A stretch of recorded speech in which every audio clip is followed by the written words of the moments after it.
Chers téléspectateurs, bonsoir. Bienvenue à nouveau dans le cadre de notre émission Club Littérature Chrétienne, votre rendez-vous bimensuel autour de la littérature chrétienne. Ce soir, nous avons le privilège de recevoir avec nous le frère Dieudonné, le professeur N'Djamène, qui va nous parler du livre Le chemin de l'obéissance du professeur Zacharias Tané-Foumoun. Bonsoir, frère Dieudonné. Bonsoir, frère Gisèle. C'est une joie bonsoir, chers téléspectateurs. Voilà, c'est une joie à nouveau de t'avoir parmi nous. Tu as voulu nous parler d'un autre livre, ça c'est le deuxième livre dont tu nous parles, parce que tu nous avais parlé dans un entretien précédent du livre Le chemin du service chrétien. Mais ce soir, tu as voulu nous parler d'un autre livre qui est Le chemin de l'obéissance. Qu'est-ce qui explique le choix du livre Le chemin de l'obéissance? Le chemin de l'obéissance, parce que c'est l'un des livres écrits par le professeur Zacharias Tané-Foumoun, que nous appelons amicalement, très tendrement, le frère Zach. Un livre qui m'a beaucoup marqué, qui a été comme une autre borne spirituelle dans ma vie, dans ma marche avec Dieu, dès ma conversion. Alors on va dire que c'est un livre qui parle assez bien des doctrines de base, des doctrines fondamentales, ce qu'on appelle communément les sacrements. Et voilà, pour entrer dans le vif du sujet, le livre commence par parler du baptême d'eau. Est-ce qu'il est important pour le croyant, celui-là qui a fait de Jésus-Christ son Seigneur et son Sauveur, de se faire baptiser dans l'eau? Je parle du baptême d'eau. Avant de répondre à ta question, frère Gislain, j'aimerais d'abord souligner que c'est d'abord le titre de ce livre qui m'avait attiré. D'accord. Je venais juste de donner ma vie au Seigneur Jésus-Christ. Oui. Et puis, la sœur Bénédicta, que j'appelle ma grande sœur, la sœur Bénédicta Chunga Agné, m'avait conduit à rencontrer le frère Zach dans son bureau à l'université. Et quand j'avais rencontré le frère Zach, il lui avait fait le témoignage de ma conversion à Christ. Oui. Et il m'avait fait un don d'un certain nombre de livres. Parmi ces livres, Le chemin de l'obéissance. Alors, à l'aube de ma conversion au Seigneur Jésus-Christ, mon cœur brûlait d'envie d'obéir au Seigneur Jésus-Christ. Je voulais le connaître davantage et lui obéir en toutes choses. Donc, parmi les livres qu'il m'avait donné, mon attention fut attirée d'abord par ce livre, Le chemin de l'obéissance, parce que d'emblée, je me disais, voici un bon livre qui va m'enseigner à obéir au Seigneur Jésus-Christ, que je venais de connaître, que j'aimais tellement, à qui je voulais obéir en toutes choses. Donc, le chemin de l'obéissance, pour moi, je ne savais même pas que de ce livre parlait des baptêmes, baptême dans l'eau, baptême dans le Saint-Esprit. Oui. Juste le titre, Le chemin de l'obéissance, je me disais, voici une opportunité pour moi, voici un livre qui va m'expliquer, qui va me dire comment obéir au Seigneur Jésus. Justement, maintenant, pour revenir à ta question, le baptême dans l'eau, c'est le premier chapitre de ce livre, qui commence par le baptême du Seigneur Jésus-Christ. Oui. Et la parole légendaire qu'il a dite à Jean-Baptiste au Jourdain, laissons faire tout ce qui est juste. Et justement, après, avant de partir au ciel, il a donné l'ordre à ses disciples d'aller faire des disciples, les baptisant au nom du Père, du Fils et du Saint-Esprit. Je pense que c'est de là que vient même le titre, Le chemin de l'obéissance. Lui aussi, il a obéi et nous a demandé d'obéir et d'aller faire et baptiser les disciples. Donc le baptême dans l'eau est une obéissance à un commandement du Seigneur Jésus-Christ. À une des dernières paroles du Seigneur Jésus-Christ avant son départ au ciel. Oui.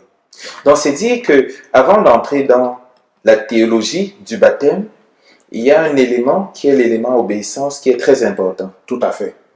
Tout à fait. Ce livre explique très bien la doctrine du baptême dans l'eau. Il expose très clairement selon les voies bibliques. Oui, oui. Le baptême en commençant par le baptême du Seigneur Jésus-Christ. Le baptême du premier Africain, l'eunuque éthiopien. Il explique, en prenant l'exemple, le baptême de Corneille et sa maison, le baptême de l'apôtre de Saul de Tarse, le baptême du geôlier de Philippe sont des exemples de baptême, et explique d'ailleurs comment l'Église, au 1er siècle, pratiquait ce sacrement du baptême dans l'eau. Mais il y a des exemples comme l'exemple de Corneille, l'exemple de l'eunuque éthiopien, qui n'avait pas besoin de connaître d'abord toute la la doctrine sur le baptême pour se faire baptiser.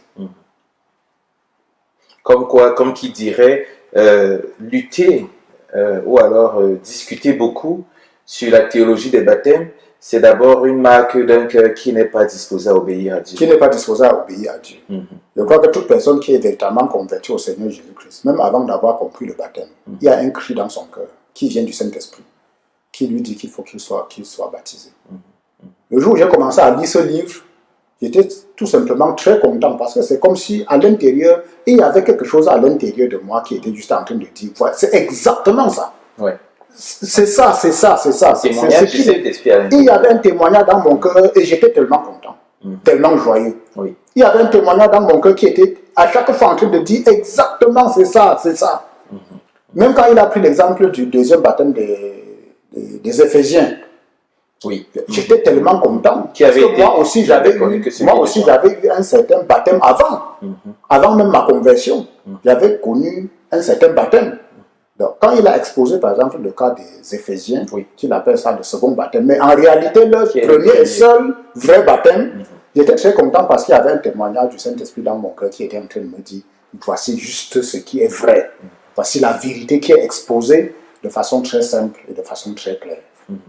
Donc voilà, si on a des questions qu'on se pose sur la doctrine des baptêmes et si on a des hésitations, des doutes, le livre va certainement apporter des réponses claires. Tout à fait. Je n'avais même pas lu tout le livre quand je suis allé voir le frère Zach pour demander à être baptisé. J'avais juste lu le premier chapitre sur le baptême dans l'eau. Le baptême dans l'eau, je n'avais pas encore lu le deuxième chapitre. À la fin du premier chapitre, qui explique la doctrine biblique sur le baptême dans l'eau, il était reparti dans son bureau pour lui dire, frère Zach, pasteur, je vais être baptisé. Oui. Que dire du fait que d'aucuns estiment que le baptême au nom du Seigneur Jésus-Christ est différent du baptême au nom du Père, du Fils et du Saint-Esprit, et que le baptême au nom du Père, du Fils et du Saint-Esprit n'est pas biblique? Le Seigneur Jésus-Christ nous a donné l'ordre aux apôtres et à tous ceux qui vont croire à la prédication des apôtres, allez et faites de toutes les nations des disciples, les baptisant au nom du Père, du Fils et du Saint-Esprit. Nous obéissons à ce que le Seigneur Jésus-Christ nous a ordonné. Nous sommes ses disciples. Deuxièmement, je crois qu'il y a un problème avec la traduction de la Bible en français. La traduction qui dit baptiser au nom du Seigneur Jésus-Christ. La prédication de Pierre. En lisant plusieurs versions, il est question là de dire baptiser comme le Seigneur Jésus-Christ nous a ordonné.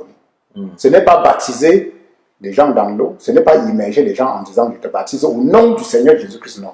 Ce que Pierre était en train de dire, si nous regardons les autres traductions, et en faisant une comparaison avec le texte original, il était en train de dire, faites-vous baptiser comme le Seigneur Jésus-Christ a ordonné.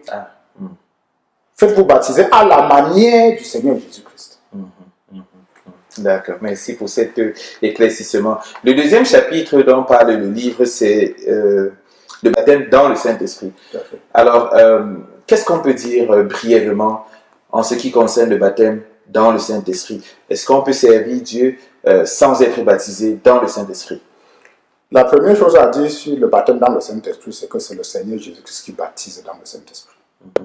Comme l'a dit Jean-Baptiste, je vous baptise d'eau pour vous amener à la repentance.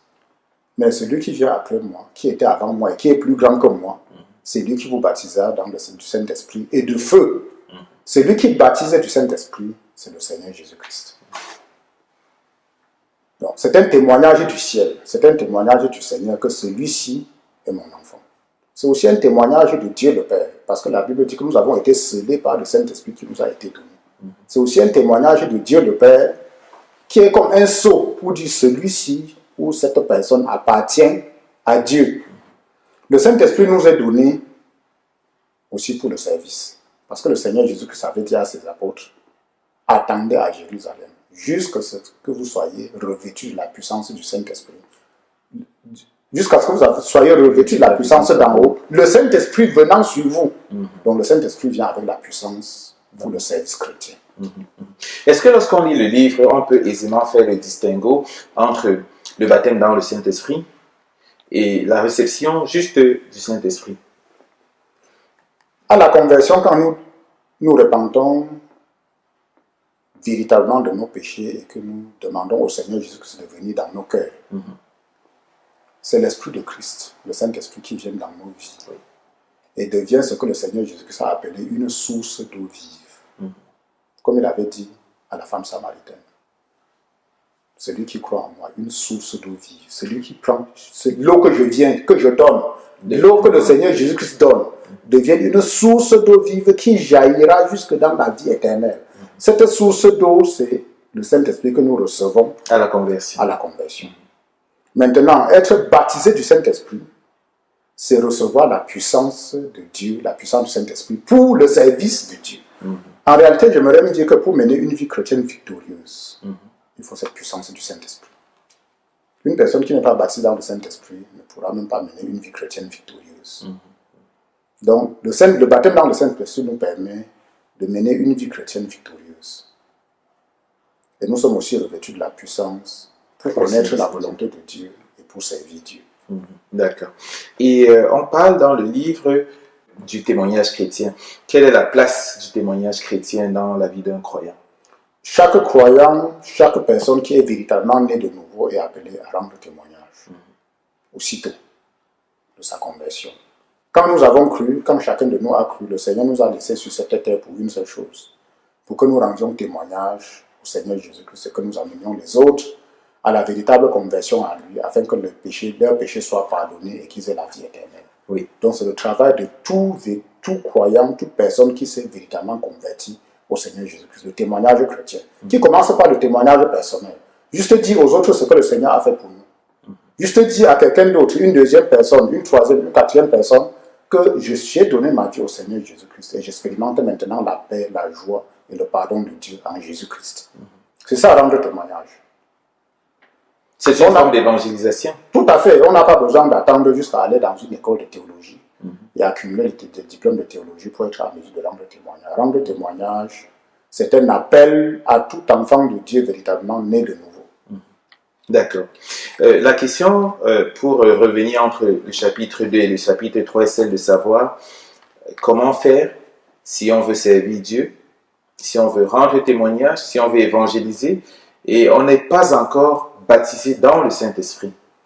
La personne qui est véritablement venue au Seigneur Jésus-Christ et qui veut le servir n'a qu'à juste demander au Seigneur Jésus-Christ. Comme nous l'avons dit, la Bible explique clairement, et aussi le frère Zap a très bien expliqué dans ce livre, Le chemin de l'obéissance, que celui qui baptise dans le Saint-Esprit, c'est le Seigneur Jésus-Christ. Donc une personne qui est véritablement venue au Seigneur Jésus-Christ dans une vraie repentance et une foi authentique au Seigneur Jésus-Christ, demande simplement au Seigneur Jésus-Christ d'être baptisé dans le Saint-Esprit. Et on n'a pas besoin de cérémoniel pour ça. Pas du tout. Même tout seul, je connais des personnes qui étaient baptisées tout seuls dans leur chambre pendant qu'ils étaient en train de prier, ou pendant qu'ils étaient en train de lire la Bible, ou pendant qu'ils étaient en train de méditer. C'est le Seigneur Jésus-Christ qui connaît nos cœurs et c'est lui qui baptise. D'accord. Qu'en est-il des signes qui accompagnent généralement le baptême dans le Saint-Esprit? Parce qu'il est facile d'avoir des doutes sur oui ou non on a été baptisé du Saint-Esprit. Et alors, on se pose la question de savoir, peut-il avoir baptême dans le Saint-Esprit sans avoir un certain nombre de signes, une certaine dramaturgie pour dire les choses comme ça? Le Seigneur Jésus-Christ lui-même a dit, voici les signes qui accompagneront ceux qui auront cru. À mon nom, ils parleront de nouvelles langues. Et quand il a baptisé à la première Pentecôte à Jérusalem, tous les apôtres, la Bible dit que des langues comme des langues de feu leur ont apparu. Se sont déposés sur les apôtres et ils ont parlé en d'autres langues et ils ont prophétisé. Donc chaque fois qu'il y a baptême dans le Saint-Esprit, il y a quelque chose à voir, il y a quelque chose à entendre.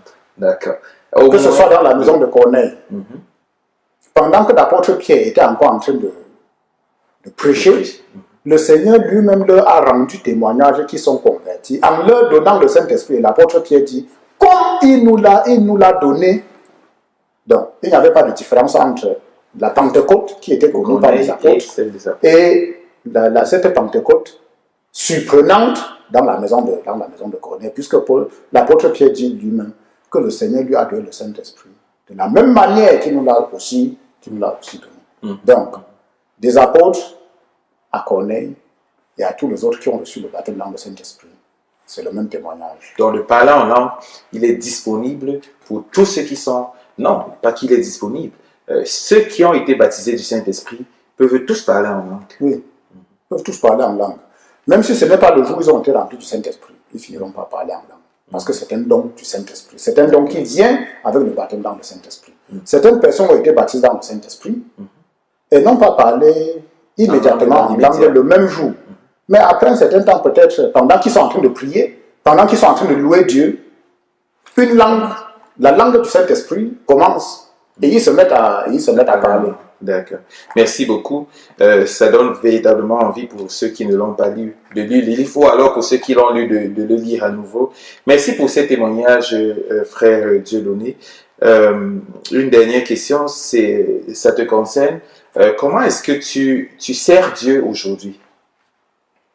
Bien, j'ai commencé à servir Dieu de façon générale dans l'église locale, l'église de Yaoundé, où j'ai cru, en faisant justement l'évangélisation avec tous les autres frères de l'Assemblée, en participant aux réunions de prière, aux réunions d'enseignement et aux tâches pratiques, comme arranger les bancs quand on a les réunions et autres.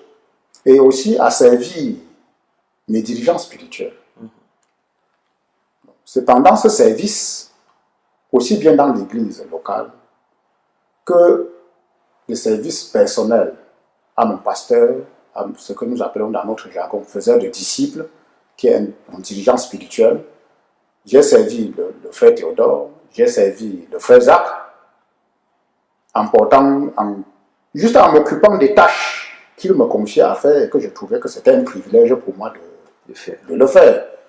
Le long de ce chemin-là, Dieu m'a conduit, et le long de ce chemin-là, pendant que j'étais en train d'obéir au Seigneur et aux injonctions du Seigneur dans ma vie, et aux tâches qui m'étaient données par mes dirigeants, le Seigneur a fini par définir clairement quel était son appel, ce qu'on appelle le service distinct. Et dans ce service distinct, dans notre ministère, dans cette œuvre que le Seigneur nous a donnée, c'est moi qui anime notre département appelé la conquête du monde par la science, la conquête science. Merci d'avoir honoré notre invitation. Merci pour le partage de témoignages au sujet du livre Le chemin de l'obéissance du professeur Zacharias Stanley Foumon. Merci.